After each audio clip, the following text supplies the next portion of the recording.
Whitney Houston, simply known as The Voice, is rightfully regarded as one of the greatest singers of all time. In the hearts of many, she is the greatest singer of all time. She's someone that I don't think you can overstate as a natural talent. She possessed a true gift that has never been recaptured by the pop world, although she spawned many imitators.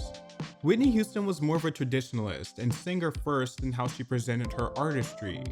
However, she was just as impactful as her peers in helping define musical decades and achieving smothering cross-cultural hits. She helped kick off the big vocal diva trend for the MTV era, as well as revive the power ballad, setting a template for those that would follow after her. And more specific to her culture, Whitney Houston helped break down commercial barriers for Black artists. To this day, Whitney Houston has 3 diamond albums, 2 of which are her debut and sophomore releases, the third which is the Bodyguard soundtrack, and it is credited with being the best-selling album by a woman in history, selling over 45 million copies worldwide. It should come as no surprise that there was also a lane of acts that were very obviously marketed after the pop phenomenon. Some bad, some good, some great, and a few forgettable. This does not negate the fact that these artists listed might be talented and have a legacy in their own right. It's just highlighting that when they first began their careers, they were meant to take on an avenue that Whitney ultimately trailblazed. Mariah Carey. Mariah Carey and Whitney Houston would both come to dominate airwaves and define and influence their respective periods. But make no mistake, it was Whitney who paved the way for Mariah. When seeking Mariah out, Tommy Mottola, who was Mariah's record executive and would eventually become her husband before becoming her ex-husband, went looking for a young gifted singer to rival Whitney Houston. He essentially wanted his own version of Whitney for the Sony roster. Tommy has referred to Whitney as the gold standard. Needless to say, once Mariah dropped her self-titled debut album in 1990, the comparisons were imminent.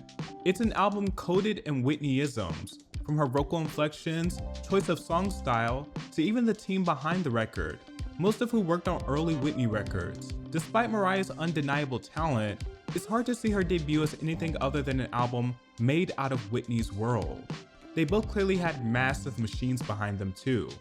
Whitney and Mariah never reached a point of chaos as it pertains to beef, but there did seem to be some tension there, at least in the beginning. And according to some of their inner circles, behind the scenes as well. According to iconic gospel singer BB Winans, he encouraged Whitney to speak to Mariah to dead rivalry rumors at the American Music Awards, which they were all attending. I said, you know what? This is what you're gonna do. When we leave, you've never met her. You stop right in front of her and you reach out your hand and say hi, he recalled. Whitney said, I'm not doing that. I said, yes you are. You're gonna be bigger than all this stuff. Whitney was hesitant, but then she agreed to do it. But he says the introduction didn't go as planned. Houston allegedly rushed out of the venue with Winans and was visibly irritated. She let him know that Carey was less than nice to her. We got in the car. When that door closed, she said, boy, I ain't never sang or do anything you say, he remembered. BB, oh my gosh, I stopped and I turned around and I put my hand out and I said, hi Mariah, I'm Whitney. She said Mariah turned her head like she didn't hear nothing. And Whitney said the jersey inside of her wanted to grab her hair. There were also various remarks traded during interviews during their time. It clearly irritated them constantly being asked about one another. Luckily, this is tension that would soften over, and by the time the late 90s came around, Whitney and Mariah were amicable towards each other, which even led to a PR-heavy collab, When You Believe, that dropped in 1998, that eventually won an Oscar. It was a full circle moment. Mariah has since gone on record stating how Whitney laid the groundwork for her, and that she was very inspired by her. After Mariah's debut and as time would go on, the comparisons would make less and less sense. Although sharing commonalities, they would both ultimately prove to be 2 different types of artists, with each having towering legacies. Seline Dion. Seline Dion never shied away from her Whitney admiration, like Mariah did.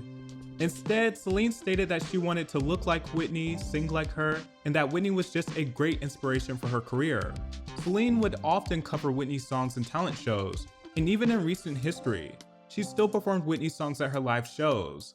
Seline was a young child star recording primarily in the French language, before making her English debut in 1990 with Unison, an album that features which is probably my personal favorite Seline Dion song, Where Does My Heart Beat Now?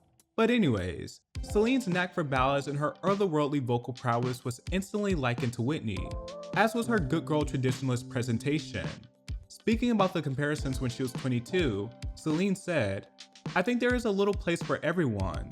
Of course I admire Madonna, Mariah, and Whitney, but there's one Madonna, there's one Whitney Houston, and there's one Mariah Carey, and nobody can sing like them, nobody can be like them. But I think I have one record now and a style too, and I just hope it's going to work. I just want to be as I am." Seline was often considered to be Columbia's answer to the success of Whitney and Mariah. They are an unofficial trio, sometimes referred to as the vocal trinity. Although the Whitney influence is still present throughout their careers, as time went on, Seline would also carve her own lane, being nicknamed the Queen of Adult Contemporary. Wendy Modin. Wendy Modin is a singer that didn't receive the same level of visibility of someone like Whitney. Is most known for her 1994 UK hit, Come In Out the Rain. Wendy was signed specifically to be another Whitney Houston. Not only has she said it multiple times, but I had the pleasure of seeing her live and having her tell this story.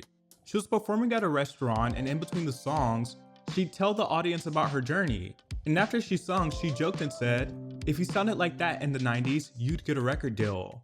She then went on about how her label really wanted her to be like Whitney Houston. And then she sung I Will Always Love You, and it was flawless. It was the closest to the Whitney version I had ever seen live. So after accidentally seeing her, I did some research and my first thought was, wow, she was not lying. Her label really did want her to be like Whitney Houston in almost every way. Her biggest hit from production to vocal styling sounds like Whitney. Her label also had her singing Whitney songs live in the infancy of her career. Perhaps it was all just a bit too close. Wendy would go on to add new life to her career once she tried out for The Voice at the age of 56. She still performs live regularly and is a respected vocalist. Deborah Cox. Like Houston, Cox was discovered by music mogul Clive Davis. He signed her to Arista Records in the 1990s after seeing her sing with Seline Dion. Whitney and Deborah had more in common than just style, they also had the same boss. Deborah looked up to Whitney, and when she hit the music market, she found herself being compared to her. Funnily enough, Deborah's biggest hit, Nobody's Supposed to Be Here, was also in consideration for Whitney before going to her. Former Vice President A&R at Arista Records, Drew Dixon, helped persuade Clive to give the song to Deborah. Actually said to Clive, "This is silly. You have to break Deborah Cox. You had a whole album, but you never had a record that broke all the way through for her. She was supposed to be your next Whitney Houston." Funnily enough, Whitney and Deborah would later collaborate on a song titled Same Script, Different Cast. Deborah would later meld more into the world of Whitney Houston once she starred in a musical adaptation of The Bodyguard in 2012, as well as providing vocals for the ill-fated Lifetime biopic simply titled Whitney. Tevin Campbell. Whitney didn't only inspire the girls. If anything, I'd say her level of vocal proficiency is one thing all artists in her vein should strive for. And Tevin Campbell's one of those artists. Best known for his stone-cold R&B classic Can We Talk, it became evident that he looked to The Voice for inspiration. He worked with the same people that Whitney did for his debut album, and openly stated that he tried to imitate and sound like her.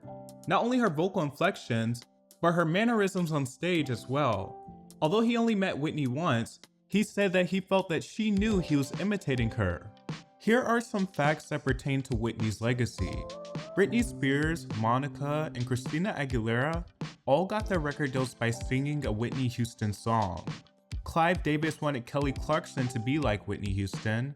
Shows like American Idol are quite literally based on finding singers adjacent to Whitney. Whitney heavily mentored and inspired acts like Brandy, Monica, and Aaliyah. Whitney has a true golden legacy when it comes to music, artists, and her attitude. None of her peers nor the younger women that came after her have anything bad to say about her, and she often embraced them with open arms and words of encouragement. For many pop divas who choose to exercise their vocal prowess present day, there tends to be echoes of Whitney. From Lady Gaga's Born This Way, which Lady Gaga said she imagined Whitney singing while writing it, to Beyonce's Halo, to many of Christina Aguilera's power ballads, to Adele's To Be Loved. Whitney, alongside Michael Jackson, is also credited with helping break down barriers for Black women, such as Janet Jackson, Jodie Watley, Tracy Chapman, and Natalie Cole, to be played on MTV. Anita Baker is quoted saying, "Because of what Whitney and Sade did, there was an opening for me, For radio stations, Black women singers aren't taboo anymore. Whitney's commercial success in turn helped break a glass ceiling for Black artists and the records that Black artists could sell. But as we know, her influence is cross-cultural. She set a template, a new standard that is still embraced today, and she was always so gracious about it, and perhaps not given as much credit for her influence and musical legacy as much as her peers.